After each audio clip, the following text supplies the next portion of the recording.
एक सिंपल सा मेल आता है सुबह के 6 बजे और उसी दिन से आपकी सर्विसेज आपकी कंपनी में एंड हो जाती हैं, उस कंपनी में जिसमें आपने 10 से 15 साल 20 साल लगाए होते हैं। You must have seen a lot of reels, a lot of post, a lot of videos regarding this Oracle lay off. और सब लोग इस 12,000 23,000 जो ये नंबर है ले ऑफ का, आई एम प्रिटी श्योर कि ये नंबर उससे भी ज़्यादा होगा, क्योंकि मैनेजमेंट इंटरनली भी रीस्ट्रक्चरिंग कर रहा होता है। तो ये नंबर सिर्फ दिखाने के लिए हमें दिखाया जाता है कि 30,000 है या फिर ये इंडिया में 12,000 है, बट ये नंबर और ज़्यादा भी होता है। हमने पहले अपनी ऑर्गेनाइजेशंस में देखा हुआ है, पहले यहाँ पे कंपनीज़ में देखा हुआ है। ये नंबर जो बताया जाता है उससे कम से कम 1-1.5 गुना ज़्यादा होता है। अब लोग पूछ रहे हैं कि ओरेकल ने ऐसा किया क्यों? I think that is the wrong question. हमें ये पूछना चाहिए कि ये जो सडनली जो मिड सीनियर लेवल है वो इतनी जल्दी डिस्पोजेबल कैसे बन गया है। हमें ये पूछना चाहिए कि ये जो मिड सीनियर लेवल के जो लोग हैं, एम्प्लॉयज़ हैं, मैनेजमेंट है, ये अचानक से इतना ज़्यादा डिस्पोजेबल कैसे बन गया है। क्योंकि कंपनीज हमेशा ऐसा ही टर्म यूज़ करेंगे कि रीस्ट्रक्चरिंग कर रहे हैं, AI का यूज़ कर रहे हैं। ये लोग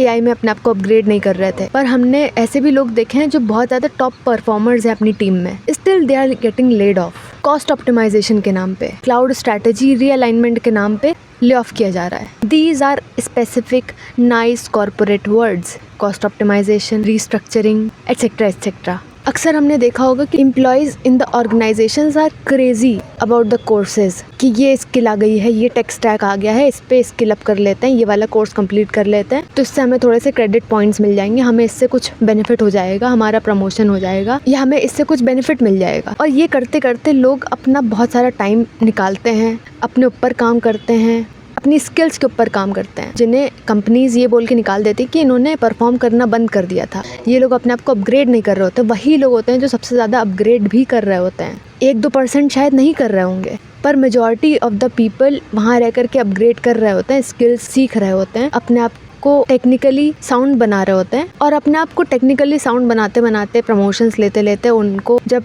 हो जाता है, उनका जब पैकेज अच्छा खासा हो जाता है, तब वो उस ऑर्गेनाइजेशन के लिए एक्सपेंसिव बन जाते हैं, एक लाइबिलिटी बन जाते हैं। कंपनी ने ही फोर्स किया है कि तुम स्किल अप करो, और स्किल अप करने के बाद में वो एम्प्लॉयज़ जब बड़े बन जाते हैं तो उन्हें companies as a liability treat करने लगती हैं, एज एक्सपेंसिव ट्रीट करने लगती हैं। टेक इंडस्ट्री एक साइकिल पर रन करती है। जब ग्रोथ हो रही होती है टेक इंडस्ट्री की, तो बहुत ही एग्रेसिवली वो लोग हायर करते हैं, और जब स्लो डाउन होता है हल्का सा भी, तो रूथलेसली फायर करते हैं।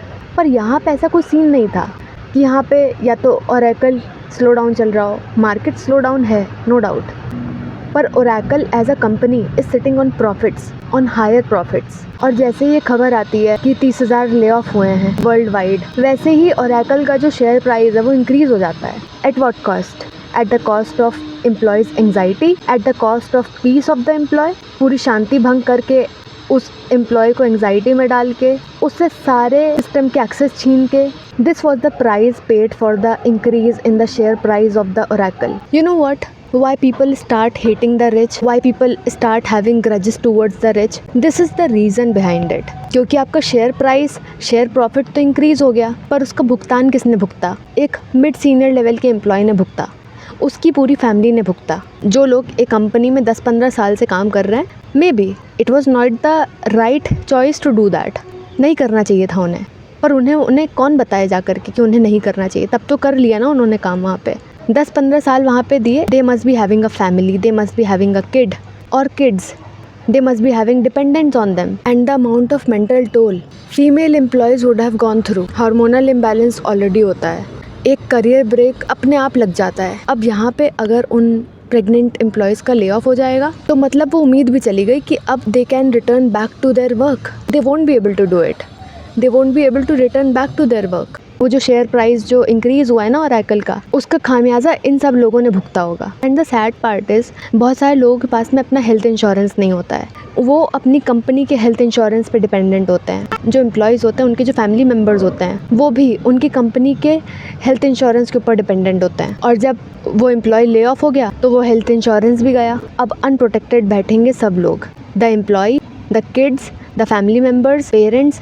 EMIs होंगी, लोन्स होंगे, होम लोन्स होंगे, सब कुछ अनप्रोटेक्टेड, सब कुछ अनसर्टेनिटी में अब। But the best part is, Oracle का जो शेयर प्राइस है वो इंक्रीज़ हुआ है। We should look at the profits. Blindsided हो जाते हैं लोग, कॉर्पोरेट की डार्क रियलिटी में ब्लाइंड साइडेड हो जाते हैं। क्योंकि कॉर्पोरेट्स ये बोलते हैं employees first, people first and what not first, बहुत सारी टैगलाइंस हैं उनके पास में देने के लिए। But as soon as you become a liability, as soon as you are laid off, आपके कंट्रीब्यूशन को, एक एम्प्लॉय के 10 साल के कंट्रीब्यूशन को बोला जाता है your role has been eliminated. तो ये जो ओरेकल का ले ऑफ हो रहा है ये कोई सिंगल इवेंट तो है नहीं, पहली बार तो हो नहीं रहा है, ना आखिरी बार हो रहा है, पहले भी हुआ है और आगे भी होता ही रहेगा। पर पिछले हम 3-4 सालों में ये देख रहे हैं कि मैस ले ऑफ्स हो रहे हैं, एक साथ 12,000 30,000 ऐसे लोगों को ले ऑफ किया जा रहा है। क्योंकि इसमें 2-3 फैक्टर्स काम कर रहे हैं। एआई एक फैक्टर है नो डाउट, और एआई में इन्वेस्ट करने के लिए दूसरा फैक्टर है कॉस्ट कटिंग।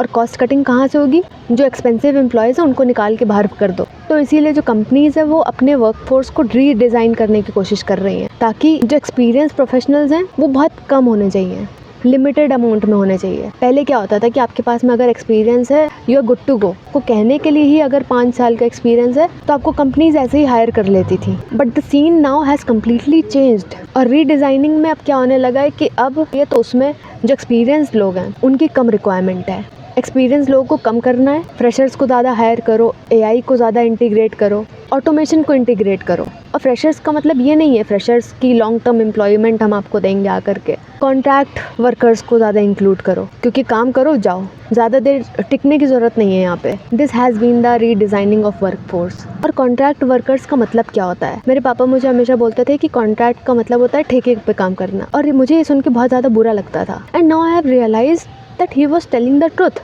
कॉन्ट्रैक्ट पे काम करना मतलब ठेके पे काम करना, काम करो पैसे लो जाओ।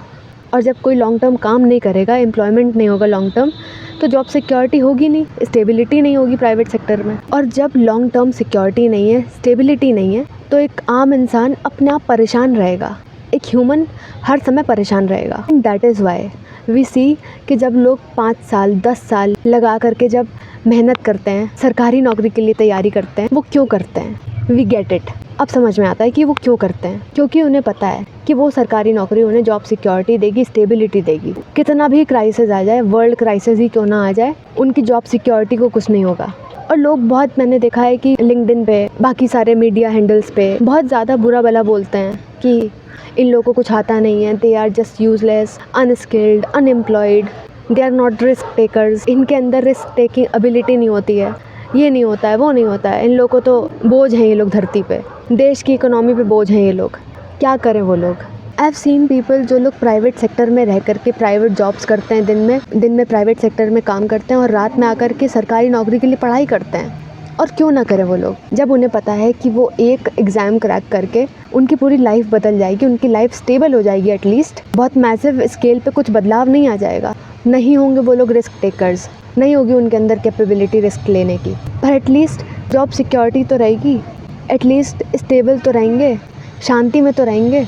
अचानक से कोई आकर के ये तो नहीं कह देगा कि बस चलो आज से तुम्हारा काम ख़त्म, कल से मत आना यहाँ पे, तुम्हारा लाइफ इंश्योरेंस गया, हेल्थ इंश्योरेंस गया, तुम्हारा जो एक्सेस था वो कट गया, लैपटॉप से एक्सेस कट गया, हेल्थ इंश्योरेंस से एक्सेस कट गया, सब कुछ ख़त्म, कल से सैलरी भी नहीं मिलेगी, कल से मत आना।